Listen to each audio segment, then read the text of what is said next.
Extraído da revista Boca de Sena, no ano de 1999, Parlapatório, por Jaime Sanches. As belas que me perdoem, mas Jesus é fundamental. Parafraseando o poetinha. Espero que os leitores machistas de plantão não mudem de canal. A garota da capa reaparecerá em janeiro, para regozijo geral da nação masculina. Fiquem tranquilos. Porém, o Natal está aí. Mais um aniversário do mestre, que chega aos 2000 anos. Para alguns, essa passagem pode significar um sinal dos tempos, o fim do mundo. Para outros, um renascimento espiritual de toda a humanidade. Para a maioria, entretanto, é mais um período de festas, de comes e bebes, de estatísticas e vendas, e confraternizações gastronômicas e etílicas. Para esses, talvez, a única preocupação mais séria seria o bug do milênio, também conhecido como o fim do mundo das negociatas. Para mim, o culpado de tudo isso é um velhinho inescrupuloso e mau caráter chamado Papai Noel. Sei que os meus 3 leitores e meio, o famoso idiota, já começaram a babar de satisfação sádica. Estão esperando que eu bote fogo no circo. Mas vou decepcioná-los. Não acho que vale a pena agora falar mal desse velhinho asqueroso. Meu tempo é precioso e o espaço é curto. Além disso, outros convidados já falam por mim, com talento e propriedade a respeito do assunto, nesta boca. Por falar nisto, esta edição carrega no seu ventre uma entrevista histórica. O entrevistado é uma personagem importante dos fatos que marcaram os anos 60 de nossa Botucatu. O ex-padre Getúlio, que foi reitor do seminário arquidiocesano na época, conta como viu, sentiu e viveu aqueles tempos de lutas e conflitos dos estudantes, da sociedade e da Igreja Católica. Ele fala ainda de como vê o presente e o futuro em função do passado remoto e recente. Vale a pena conferir, com a cabeça e o coração bem abertos, com espírito de Natal. Esta boca chega à 5ª edição, com os mesmos propósitos iniciais, fazendo jornalismo sério e independente. Mino Carta, mestre maior, ensina que o jornalismo deve ter pontos cardeais para ser feito dignamente. Primeiro, com devoção à verdade factual. Segundo, exercitando o espírito crítico. E terceiro, exercendo a fiscalização sobre os poderes constituídos. É o que esta boca procura seguir, com a ajuda do parceiro maior. Feliz ano 2000 até janeiro. Assina Jaime Sanches, com patrocínio de Estadão. É muito mais jornal. Assine hoje mesmo. Telefone 822-1261. Publicado na revista Boca de Sena. Ano 1, número 5. Dezembro de 1999. Distribuição gratuita aos assinantes do jornal O Estado de São Paulo, da região de Botucatu. Vendida a R$1. Uma revista que é preto no branco. Boca de Sena. Quem lê sabe um pouco mais e pensa muito melhor. Proibido para analfabetos. Leitura desaconselhável para semi-analfabetos, falsos moralistas, hipócritas e pessoas de mau caráter. Na página 9. Cadeira quente. Entrevista. Ex-padre revela bastidores da igreja. Um resgate dos acontecimentos dos anos 60, envolvendo a diocese e os estudantes de medicina, por Bucaneiros Team. O hábito faz o monge. Getúlio Siqueira Machado largou a batina há 25 anos, mas continua mantendo a postura de padre até hoje. Este bate-papo, regado a água e cafezinho, aconteceu na sua casa, modesta e acolhedora, situada na velha Secap. Antes do encontro, o tempo estava ameaçador, mas a temida tempestade não aconteceu. João Carlos Figueroa, talentoso repórter e historiador, juntamente com Valdemar Pinho, médico e político competente, procuraram desamarrar os nós de nossa história recente, cutucando a memória e os conhecimentos do ex-reitor do seminário de Botucatu. Enquanto eu fotografava, a inteligente conversa rolou solta.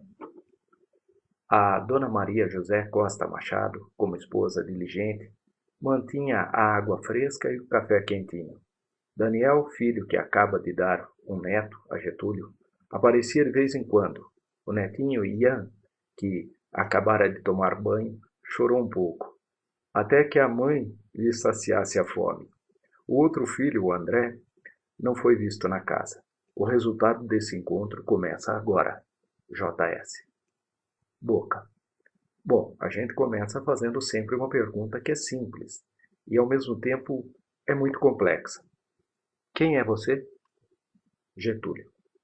Eu sou Getúlio Siqueira Machado, com 69 anos, já com quase 25 anos de casado. Trabalhei no ministério, sacerdócio, 20 anos. Hoje eu tenho a minha casa, tenho a minha esposa, 2 filhos e um neto. Chega água e café para os bucaneiros. Hoje, mais do que nunca, eu sinto que é a vida, porque antes eu sabia de tudo teoricamente. Hoje não. Eu sinto as coisas como elas são de fato. Eu sei hoje o que é ser pai, ser esposo, ser um leigo cristão, ser um avô há poucos dias, vivendo a realidade do mundo como todos os demais leigos. A angústia do dia de hoje, a problemática por que passa hoje a família, as pessoas, a sociedade, enfim, o mundo. Então, eu realmente me sinto muito bem vivendo essa realidade, que não é fácil.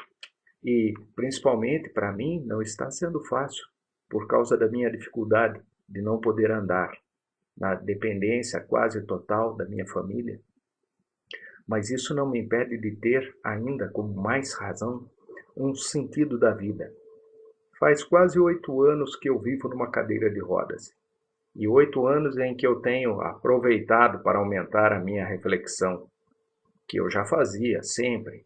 Sempre me preocupei muito com o ser humano, com a vida do ser humano, com o conceito do sentido da vida. E isso vem trazendo para mim tanta força que eu posso ir vencendo as grandes dificuldades. Porque a gente está passando, a gente passa, esperando que tudo isso seja mais uma razão de existir, uma razão de vitória, uma razão do poder, uma razão da fé e da espiritualidade. Boca.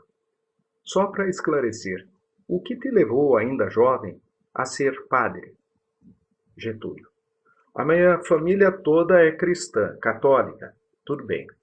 Mas, com a idade com que eu vim para o seminário, nenhum ser humano tinha consciência do tipo de vida que viveria depois.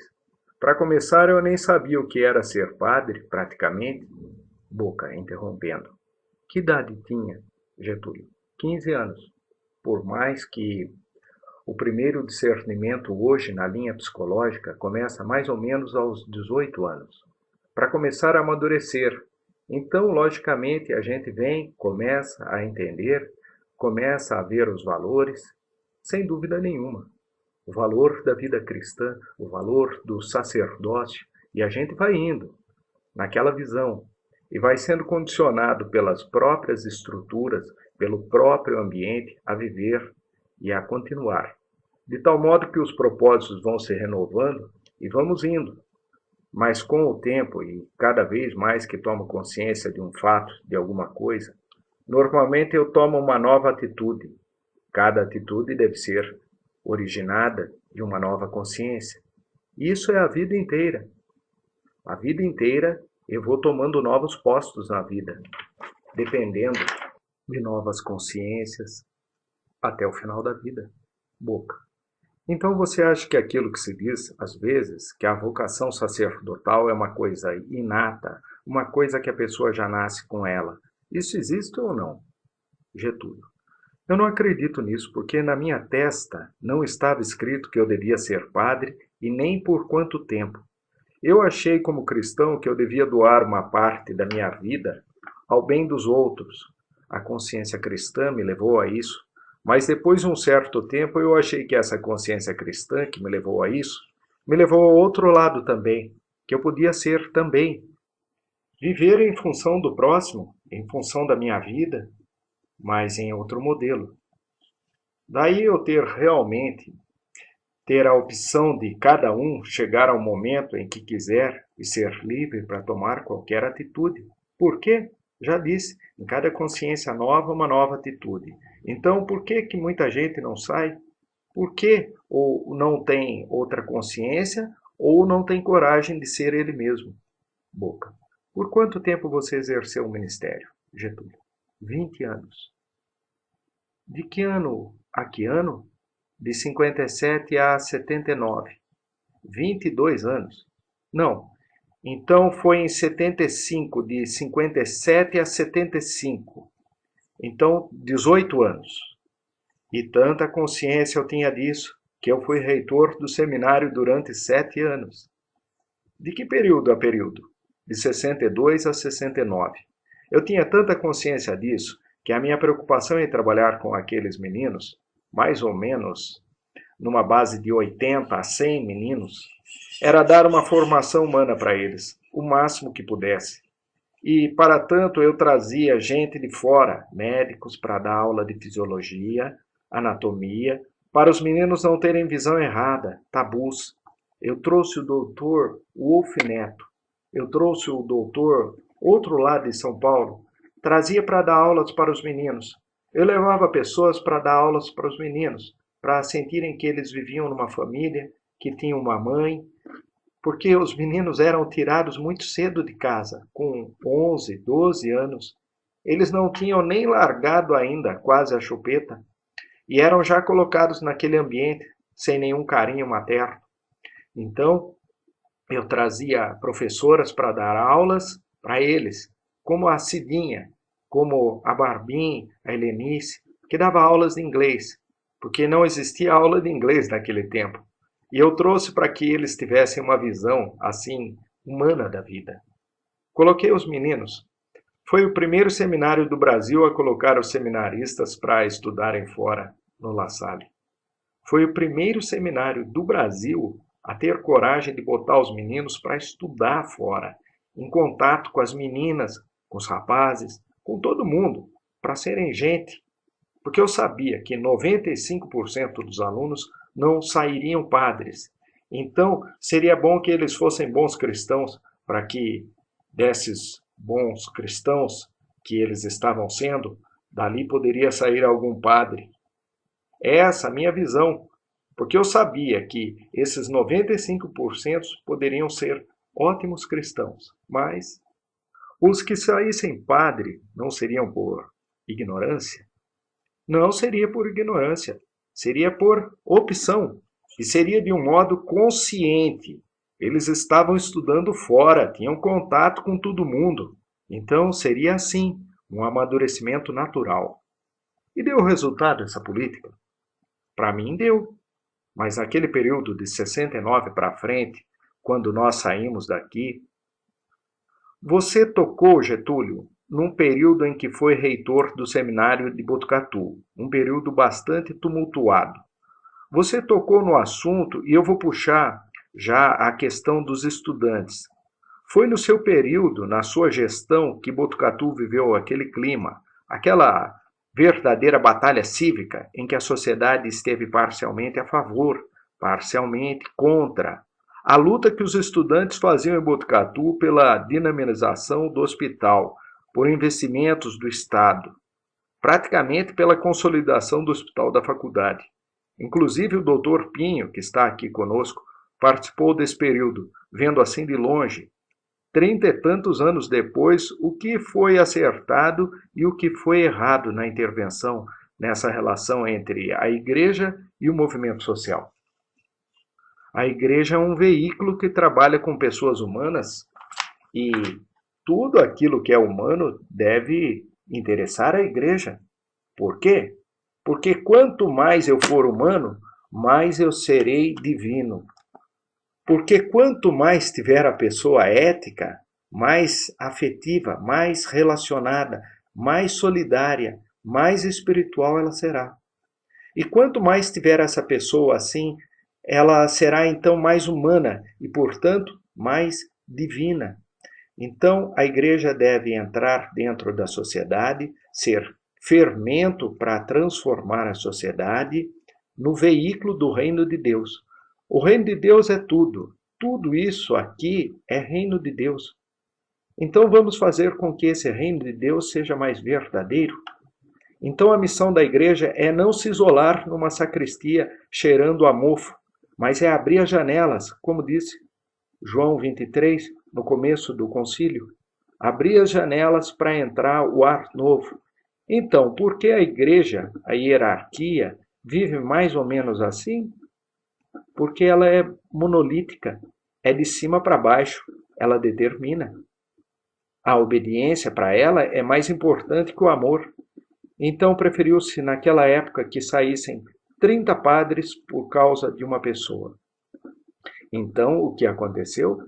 Toda essa diocese que demorou 100 anos para ser formada, com um clero preparado, que se reunia mensalmente para aprofundar todos os temas do momento, para estudar, um pessoal que tinha vários campos de devoção. De uma hora para outra, tudo isso por terra. Explica isso melhor para a gente. 30 padres foram afastados. Foram embora por causa do quê, exatamente? Da vinda de Dom Vicente. E por que esses 30 padres não queriam a vinda de Dom Vicente? Pelo seguinte, a maioria desses padres já tinha sido aluno dele no Seminário Central. Também já conheciam Dom Vicente, teoricamente. Aí ele foi bispo de Bauru. Aí nós o conhecemos também na parte pastoral. Aí, então, nós completamos a ficha dele. Havia, então, incompatibilidades? Ah, total. Problemas de doutrina, de modo de pensar da igreja, porque ele é extremamente canônico, legalista. Tanto é que saiu um livro, não sei se vocês viram, um livro que saiu sobre nós. Nesse livro você participou, você elaborou? Não. Esse aí foi a tese de uma professora de Bauru que fez um levantamento de toda a situação e fez uma tese, acho que de mestrado, sobre a situação de Botucatu. Ela fez um levantamento de tudo, inclusive de toda a atuação de Dom Vicente em Bauru, tudo documentado, e depois, no final do livro, vem então um comentário sobre o Vaticano II. Nós fizemos um movimento baseados na visão do concílio, que era para abrir, inclusive que era para ser consultado o clero na nomeação de um bispo, o que não aconteceu. O concílio apregoava isso, pelo menos a indicação de alguns elementos. Nós poderíamos sugerir alguns elementos para que depois a nunciatura, o Papa, pudesse escolher pelo menos isso, mas nós não fomos nem sequer consultados. E veio a renúncia de Dom Henrique e a nomeação de Dom Vicente simultaneamente, para não dar tempo de questioná-la. A renúncia de Dom Henrique pegou vocês desprevenidos? Mais ou menos, porque a gente não sabia até onde ele estava em situação crítica. O que nós temos certeza é de que ele não estava mais atuando na diocese, que ele não estava dando conta mais do recado, nem ele, nem o auxiliar dele, Dom Silvio. Um santo homem, mas incapaz. Quando apelávamos para Dom Silvio, ele falava para nós: não conte conosco. Tanto é que nós partimos para pressionar a situação, para ver aonde a gente podia passar. E Dom Henrique, então, talvez magoado por isso, ele mesmo repetia a frase, lapidar dele: quem ri por último vai rir melhor. Em que ano aconteceu isso? Foi em 68, de 68 para 69. Então ele sabia que nós não gostávamos de Dom Vicente. Ainda falta uma coisinha só. As divergências com Dom Vicente eram mais no plano pastoral, mais pastoral. Que é, trocando em miúdos para quem não é católico, pastoral significa todo o trabalho da diocese, todo o movimento. Não só dentro, mas externo em relação com a comunidade? Com a comunidade, com a catequese. Nós tínhamos um padre aqui que fez um catecismo muito bom. Ele não aceitava a linha que eu dava para o seminário. E eu consultei o Dom Henrique, consultei o clero, quando eu abri bastante seminário. Foi tudo consultado, as renovações, o mandar para fora. Essa abertura de tirar os alunos lá de dentro, colocar em contato com a sociedade, tanto era o valor do seminário, que nós tínhamos muitos alunos de outras dioceses que vinham aqui, porque nós tínhamos uma formação que seria no momento a ideal. Eu não critico tanto, isso eu quero deixar bem claro. Eu digo, eu não estou criticando ninguém. Era a mentalidade na época. Então as pessoas não são culpadas pelas coisas que foram feitas, mesmo no caso de Dom Vicente. Ele foi um homem que foi formado naquele estilo. Um pouco do temperamento dele, um pouco da formação dele. Agora, outros que foram formados na mesma época tiveram outra visão, abriram mais a visão, como nós. Nós abrimos a nossa visão, nós víamos o mundo de um modo diferente, nós víamos a sociedade de um modo diferente, nós víamos os reinos de um modo diferente. Então, o modo de ver as coisas é que apresenta grandes dificuldades. Tanto é que aquilo que nós imaginávamos do Vicente aconteceu quando ele tomou posse. Ele fechou o seminário. Ele não aceitou a linha de pastoral que nós estávamos dando, todos os movimentos praticamente. Ele inventou outros aos poucos. Ele fechou o seminário em 69? Fechou, mudou. Essa história. Eu até não gostaria de entrar muito aí, porque eu não tenho todos os dados na mão, mas a coisa que eu sei é a seguinte: ele não concordava com a linha que nós dávamos para os seminaristas. É dessa incompatibilidade, então, que nasceu o deslocamento desses 30 padres, por obra da direção da diocese ou por opção de vocês? Como Dom Alberti estava aí, que era o bispo interventor, nomeado pelo Papa, Dom Alberti, que era de Apucarana, veio aqui e ficou um ano conosco, tentando acertar a situação. Isso antes da posse de Dom Vicente, porque como nós fizemos muitos documentos, mandamos para Roma, mandamos para o núncio explicando, tivemos 2 reuniões com o núncio apostólico para mostrar qual era a situação, o porquê nós não queríamos Dom Vicente. Então todos esses problemas foram se agravando, exatamente por causa do conceito que se tinha com relação ao modo dele trabalhar. Os padres sabiam que não ia se juntar com ele. Nós já o conhecíamos, tanto em São Paulo como aqui. Então falamos, como a ordem é de cima, ele toma posse e nós vamos embora. Vamos para outro lugar. Eu fui para Apucarana. Outros foram para São Paulo, outros foram para Lins, outros foram para o Rio, espalhados. Foram arrancados daqui no fruto natural para alguém de fora entrar. Agora eu gostaria só de completar. Aquela época, Getúlio, era uma época marcada por muita contestação social. Você mesmo falou da encíclica de João 23, do concílio propondo uma nova postura da igreja, de aproximação com o povo.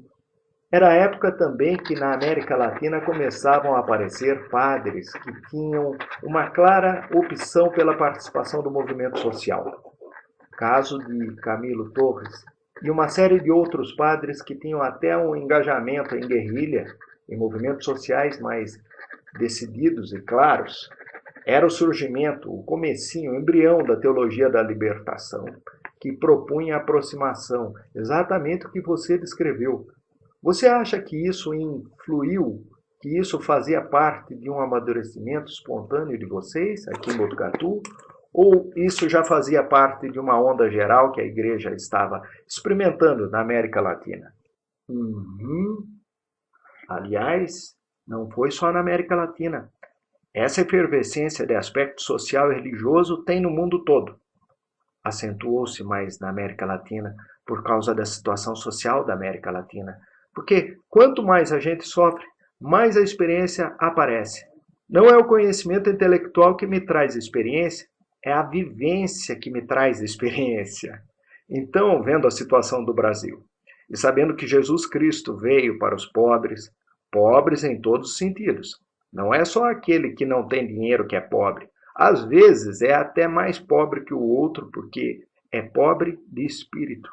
Então, é essa visão de trazer aqueles que são menos apoiados, que devem receber o apoio de alguém. Então, nós pensávamos nessa linha. Nada, absolutamente nada, de marxismo. Isso aí é ignorância. Mas chegou a ser falado isso? Ah, mas o que não se fala? Ontem eu estava vendo o padre Quevedo na televisão e o Jô perguntou para ele: mas aconteceu isso com um tal santo? E ele falou: e ele também tem o direito de ser besta, tem o direito de ser bobo, não é? Padre Quevedo, o maior entendido em parapsicologia do mundo. Então, o direito de falar é o mínimo direito que nós temos. Falar. Democracia é o direito de discordar. E o ideal seria o direito de dialogar. Mas então vocês não eram, quer dizer, o que vocês estavam seguindo era talvez uma visão muito particular ou específica do Evangelho.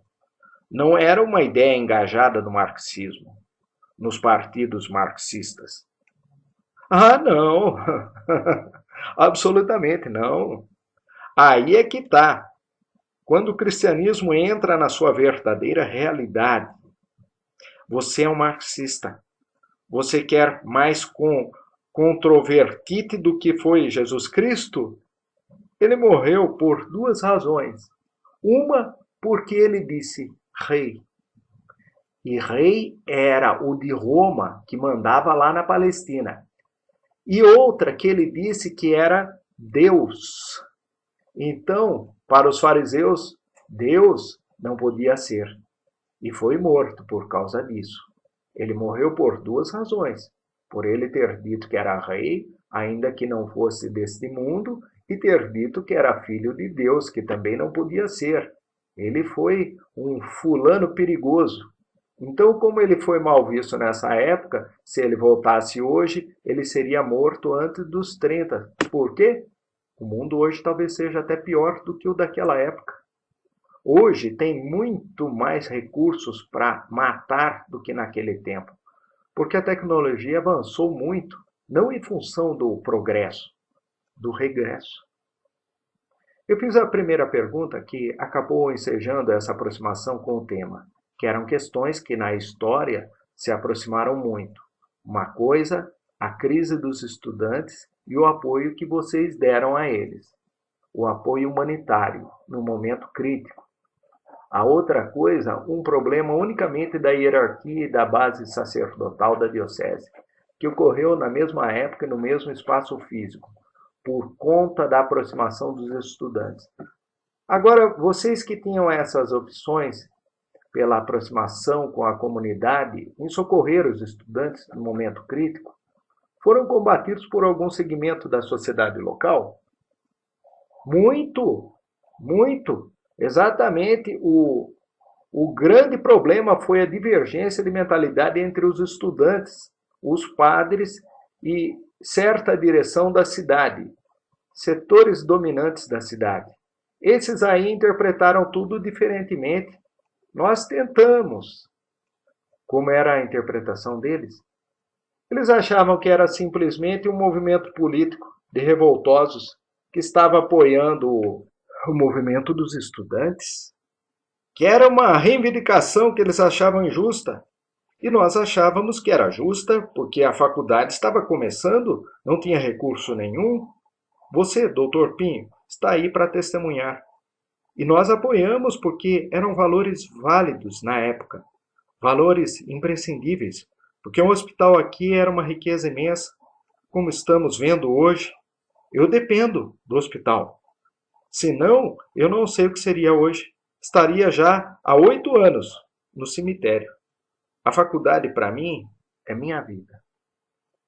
No comecinho da nossa conversa, aproveitando aqui a presença do Dr. Pinho, que era um aluno participante do movimento naquela época, terceiro ano da Faculdade de Medicina, você nos contava episódios que eu acho que ficaram esquecidos da população, como, por exemplo, a sua intervenção à frente do seminário no momento em que os estudantes precisavam se manter lá dentro para manter a integridade física.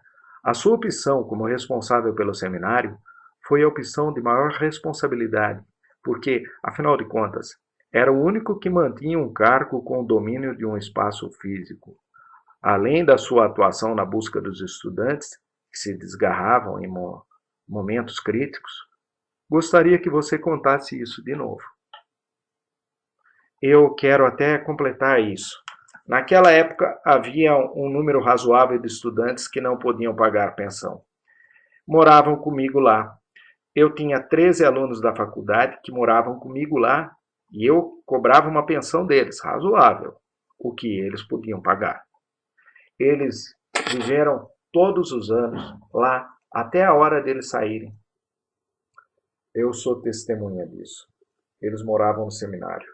Não eram seminaristas. Eles iam estudar na faculdade, mas moravam no seminário. Eram alunos carentes, não tinham recursos para pagar. O Edgar, o Geraldinho, um que está em Brasília e outros. Isso aconteceu depois do movimento? Não, tudo antes. Já vinha antes, porque eles moravam comigo lá desde que foi aberta a faculdade. Eles não tinham onde morar, eram pobres. Então eu arrumei uns lugares lá. E eles dormiram lá, moravam, comiam. Por quê? Para ajudar. Então nós queríamos um aspecto assim mais humano. O seminário, a Maria José, esposa do Getúlio, na época trabalhava com a catequese e eu abria as portas e dava sala para o pessoal da catequese trabalhar, para o pessoal do movimento trabalhar. O pessoal entrava lá a hora que queria. Era uma casa aberta. Era do povo, sabe? O pessoal até hoje tem saudade daquela liberdade que tinha. Os seminaristas, aos domingos, eles saíam e nas várias igrejas ajudavam nas cerimônias.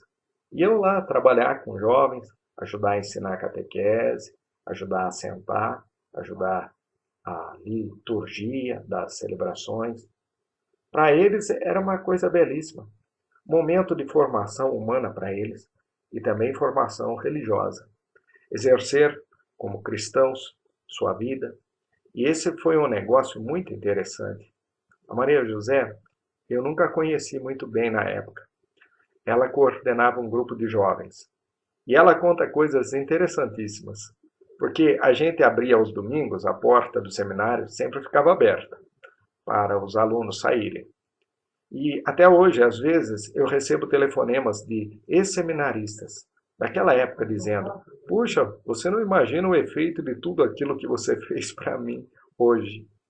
Hoje eu sou um homem cristão, com vivência profunda, lembrando daquilo tudo que você ensinou a ser gente. Só para a gente situar bem, por que o leitor não sabe, e a gente também não sabe, como é que era o curso? Pegava os alunos com que idade e levava até que idade? Quantos anos de curso? Tinha o ginasial e o colegial, 7 anos. Uma coisa que naquele tempo era horrível. Não se dava diploma. O seminário não era ensino oficial. O seminário não era ensino oficial? Se a pessoa não chegasse a ser padre, não seria nada? Nada, nada. Então, isso é o que me angustiava. Porque eu via os ex-seminaristas que saíam e voltavam pedindo documento, e eu, como reitor, pegava o livro de notas e dava um atestado que eles pediam, mas não valia. Muita gente precisou recomeçar os estudos de novo. Essa foi uma das razões porque eu mandei os alunos também estudarem fora, para terem um diploma. Eu não tenho diploma nenhum. Eu não tenho nada. Você acha que isso era para fazê-los tornar-se padres obrigatoriamente? É um sinal de alienação da vida. Para que no final tivesse que ser padre, tivesse que ser padre. Pelo menos indiretamente seria isso. Hoje em dia não é mais assim. Olha, eu não sei como é que está hoje, mas se ainda estiver assim, é profundamente lamentável. Que no mundo de hoje ainda seja assim. Naquela época eu até entendo um pouco da mentalidade, mas como a minha cabeça foi sempre um pouco diferente, talvez eu parti para isso. Mandei os seminaristas estudarem fora para eles poderem ter um estudo oficial, ter uma vida normal, e dali podia sair alguém que quisesse ser padre. Você fez o curso aonde? Seminário eu fiz 7 anos aqui e mais 7 anos em São Paulo. Formou-se padre com que idade? Com 27 anos. Assumiu a reitoria com 32 anos. Comecei trabalhando em Ourinhos, depois trabalhei um pouquinho em Chavantes, depois me trouxeram para cá. Aqui eu fiquei 7 anos. Nesses 7 anos é que a gente entrou em contato com toda essa realidade mais profunda, tanto da igreja como do seminário. Com relação ao seminário, eu fui pego assim, totalmente, sem nunca pensar que podia vir para cá. Nem imaginava isso, mas como eu sei lá, eles acharam que eu tinha boas condições, por isso. Você nasceu aqui? Não, eu nasci em Fartura. Você veio para implantar o seminário? Não, o seminário já existia. O seminário tem mais de 100 anos. Inclusive lá, como parte dos meus colegas de serviço, estava um ex-reitor, mais velho do que eu. Quem era? Era o padre Gusson, que fazia parte dos professores do seminário. Eu fui um dos primeiros, também, que fazia reunião com os padres. Nunca ninguém tinha feito com todos os padres da diocese. Não, não, não. Só os professores, porque nós tínhamos uns 4 ou 5 que moravam conosco. O padre Auguste, o padre Gusson, o padre Nivaldo, o padre Carrara, o padre Carvalho. Esses aí é que moravam comigo. Alguns me ajudavam diretamente e outros eram professores. E tinham os professores da Unifac. Posso tocar num assunto que me interessa? Eu nunca tive oportunidade de entrevistá-lo. Nem você, nem ele. E com ele não vou ter mais. O padre Auguste, José Eduardo Auguste, já falecido. O padre Auguste, naquela época, era uma pessoa extremamente polêmica na cidade. Tinha várias iniciativas na área de auxílio social, que seria hoje chamado Pastoral da Juventude. Tocava um jornal chamado Manifesto, um grupo de jovens chamado CJC, que unia os jovens na periferia da catedral. O padre Auguste teve um envolvimento direto com os estudantes. Como é você analisa a atuação dele naquela época, na sociedade? Naquela época eu fazia um trabalho de assessoria sobre os estudantes, que eu achava muito válido. Ele falava a linguagem dos estudantes, convivia com os estudantes. Com relação a esse aspecto, eu acho muito positivo. Agora, ele precisava ser mais prudente, porque uma coisa é ter é, ideias claras, outra coisa é saber como colocá-las em prática. Tanto é que ele foi preso e isso me custou um grande trabalho, porque ninguém se importou com ele. Ele foi preso em São Paulo e eu fiz uma campanha aqui na cidade para arrumar dinheiro para pagar o advogado, para conseguir o habeas corpus dele. Como é que foi essa campanha? Eu fui às pessoas que eu conheci, amigos dele, meu, e falava: escuta, eu preciso de 6 milhões de cruzeiros para tirar o padre Augusto da prisão. Então eu consegui esse dinheiro, levei a São Paulo, falei com o advogado e quem dava uma assessoria muito grande para ele, lá no DOPS, era o Claudinho, lembra? Que foi diretor do colégio, hoje La Salle. E ele dava muito apoio ao Augusto, lá na cadeia. Eu não o visitei, só o Claudinho visitava. Só ele conseguia entrar. Então, assim nós conseguimos a libertação dele. Ele veio para cá, mas ele continuou sendo um tanto imprudente. Um dia o telefone toca e eu vou atender o telefone. Era o governador Abreu Sodré. Escuta uma coisa, o Augusto está por aí? Eu disse que sim. Fala para ele sumir, que a polícia está à procura dele. Ele, em pessoa? Ele. É um caso assim, inédito, sabe? Porque no dia da posse de Dom Vicente, ele estava almoçando em São Paulo com autoridades eclesiásticas daqui. O Augusto? Não, o governador. É um pessoal que joga dos dois lados. Eu me admirei e falei, muito bem. E eu saí procurando o Augusto na cidade. Encontrei-o e lhe disse, suma! Mas ele foi para São Paulo e lá ele foi preso de novo. Aí ele ficou 2 anos preso. Isso foi no ano de 68, 69? Não, era mais. Em 69 nós saímos daqui. Aí já era 70, 71, por aí. Mas como mais ninguém se interessou diretamente por ele ficou lá. No primeiro tempo ele ficou 1 ano e 2 meses, né? Não. Ele ficou alguns meses só. Foi rápido. Depois ele ficou mais tempo.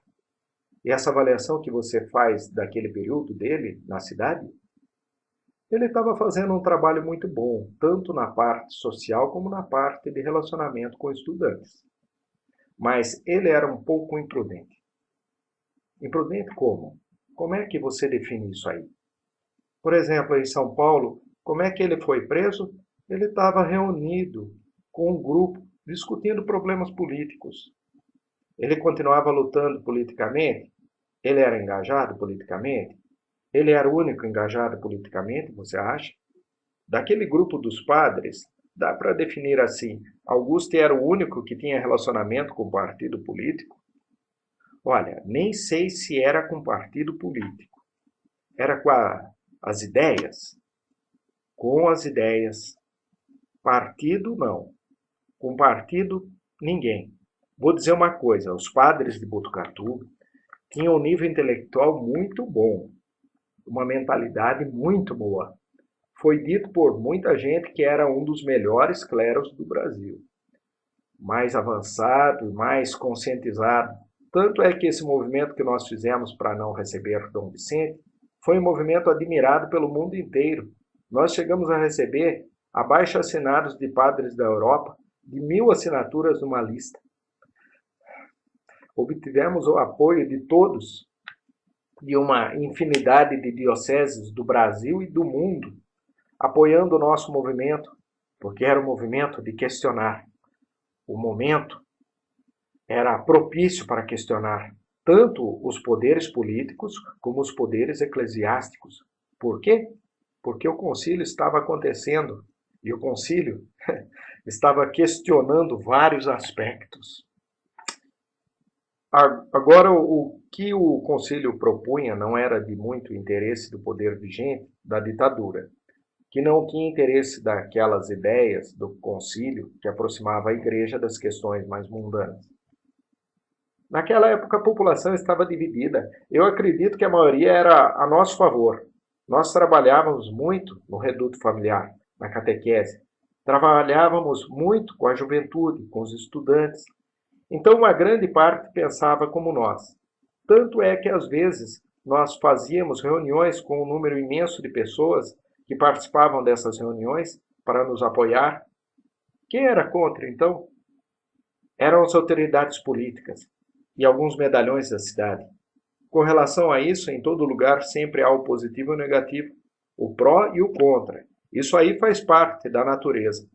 Agora, o importante é lamentarmos que o indivíduo sempre está tentando dar um passo à frente das coisas e não ficar martelando em certos aspectos, querendo conservar valores perdidos, já ultrapassados. É preferível dar um passo à frente em tudo, e nisso nós não fomos entendidos. Como é que você vê hoje as ideias do Frei Leonardo Boff? Eu li vários livros. É essa visão que eu coloquei no começo, de uma igreja independente, porque o concílio falou assim: a igreja é a única fonte de salvação. No concílio mudou-se a frase, o pensamento. A igreja católica também é a salvação. É muito diferente. Então a salvação, a redenção de Cristo, está no mundo inteiro. Não está num grupinho pequeno.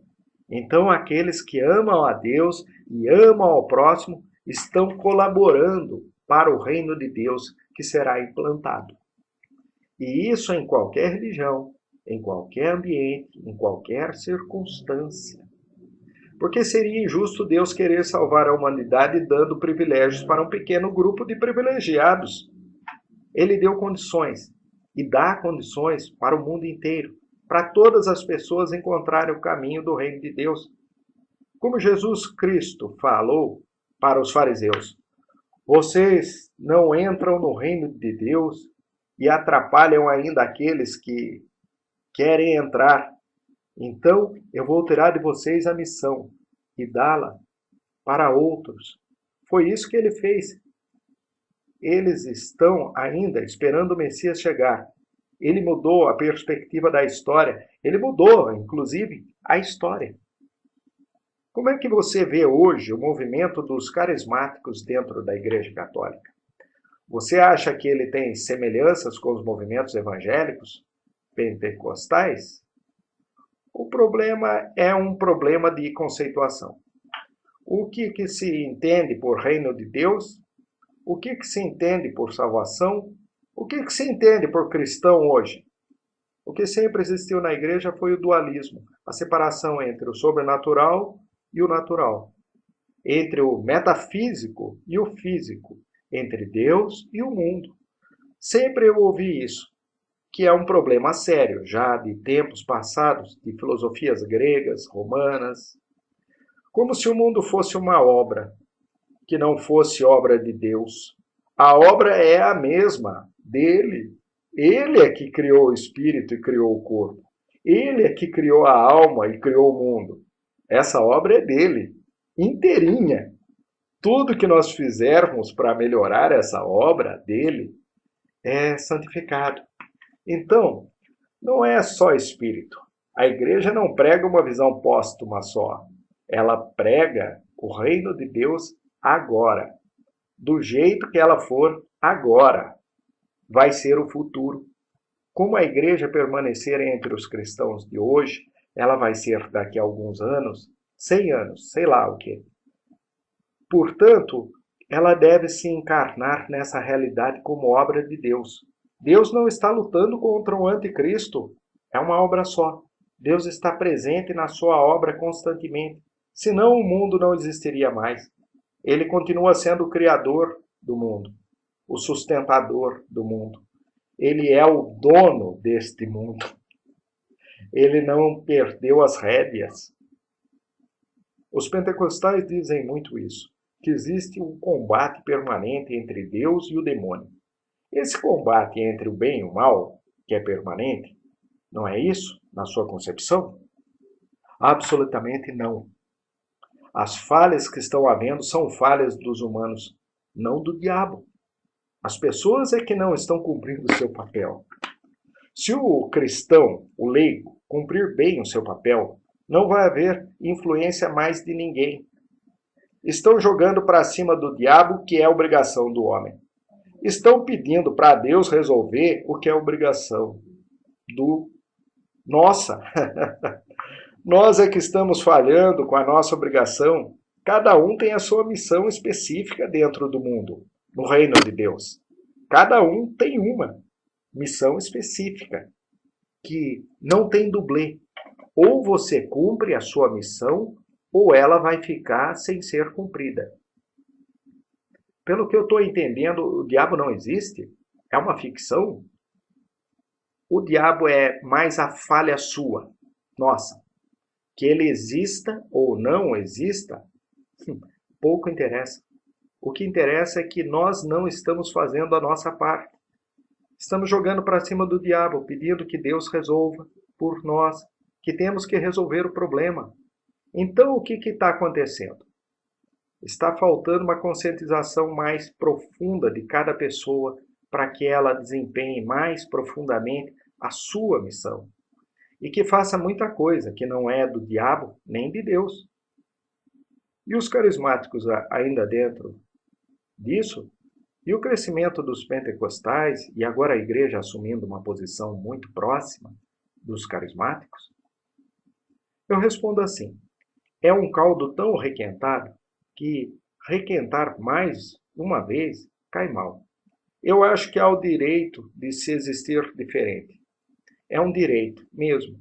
E essa é uma filosofia muito importante. Nós precisamos saber respeitar as diferenças.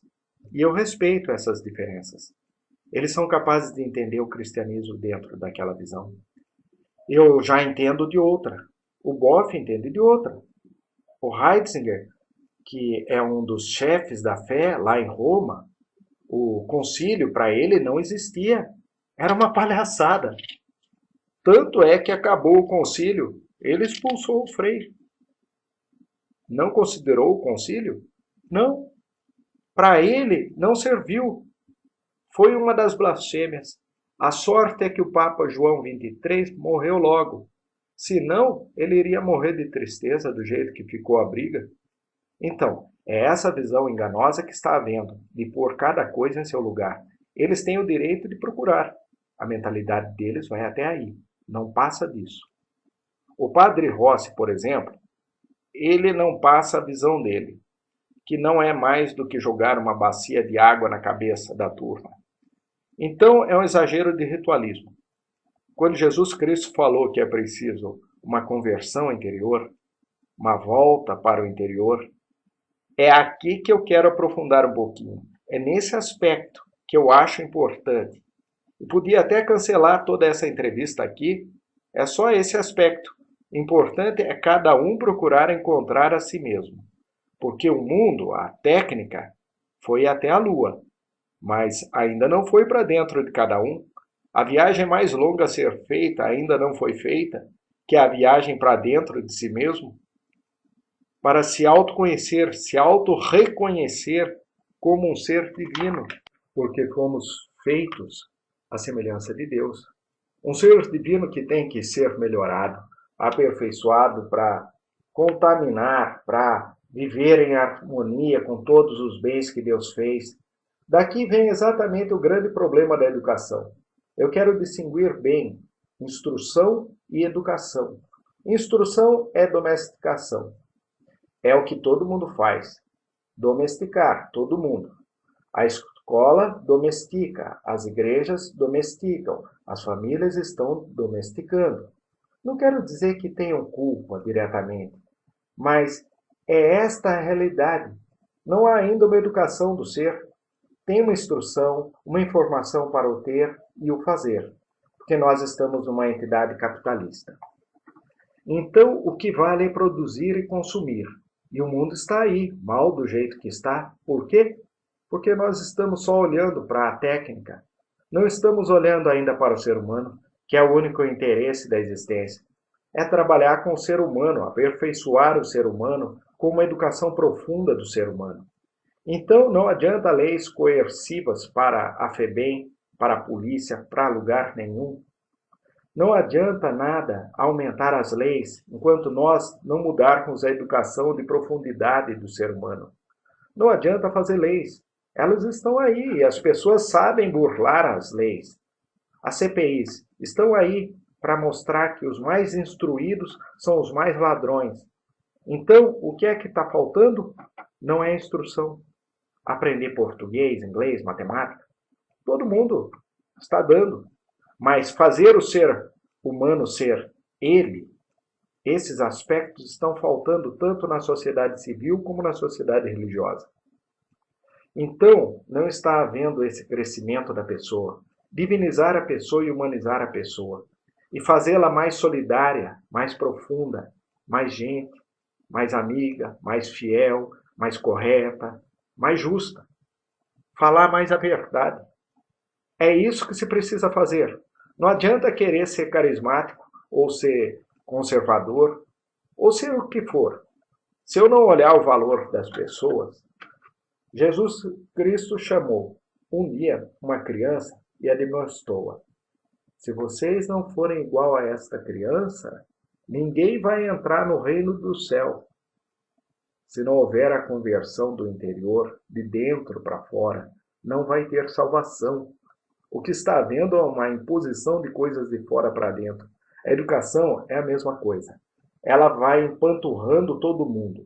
Isso não é formação de ninguém, só adestramento, só informação para ser um bom profissional, talvez, mas muito malandro, às vezes.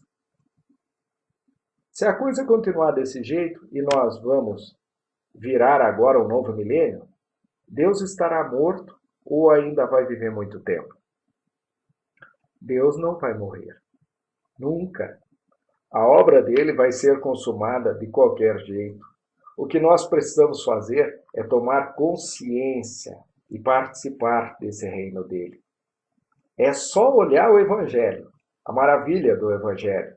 Os grandes cientistas de hoje estão juntando fé e religião, ciência e religião.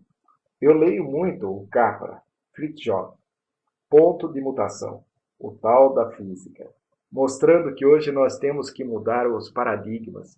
Nós não podemos resolver os problemas de hoje com soluções de séculos atrás. Qual é o remédio para a doença de hoje? Então, nós estamos tentando viver uma sociedade com esquemas antigos. Não funciona.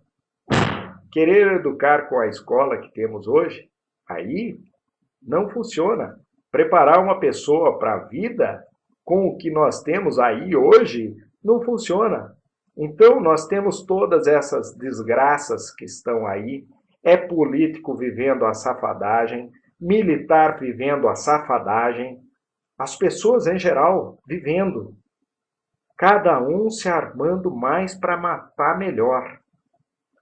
Como é que você vê o problema dos valores? Os valores de hoje, da juventude, da sociedade, em comparação com os valores daquela época? As escolas são as mesmas, a pedagogia é a mesma. Então, alguém há de perguntar, como é que vai ser o ano 2000? Vai ser o que está mais perto. Porque os professores medíocres de ontem são os professores medíocres de hoje. E os piores ainda amanhã. Porque o aluno de hoje vai ser um professor mais medíocre ainda, que vai dar a aula para o outro. E assim, nós vamos. Em vez de melhorar, nós vamos piorando. Pode ver, o conceito hoje do mundo é lamentável. E a tendência é piorar. Se não houver mudança de valores, naquela consciência nova, um valor novo e um ato novo. Primeiro, novos conceitos de vida, para haver novos valores, para haver novas atitudes. Exatamente, é esse o problema.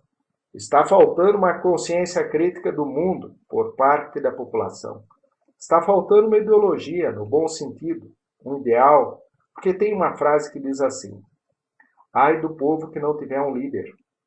Hoje está faltando alguém que se levante e diga, o mundo tem que ser assim. E o pessoal está se acomodando.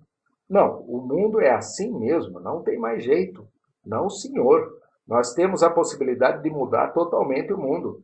Se nós mudarmos a cabeça das pessoas, então eu acentuo que nós precisamos partir para uma nova educação, um novo conceito de educação. Não mais esse que está aí só para cumprir o dever de escola, mas para nós criarmos um mundo melhor, pessoas melhores, mais humanas, mais divinas. Nós temos que mudar esses conceitos para ideais profundos. E aí entra, exatamente, toda uma nova filosofia de vida, que eu diria simplesmente, é a filosofia da vida. Só para terminar, muitos estão dizendo que o mundo vai acabar na virada do milênio. O mundo vai acabar ou não? Quando perguntaram isso a Jesus, ele disse, nem eu sei.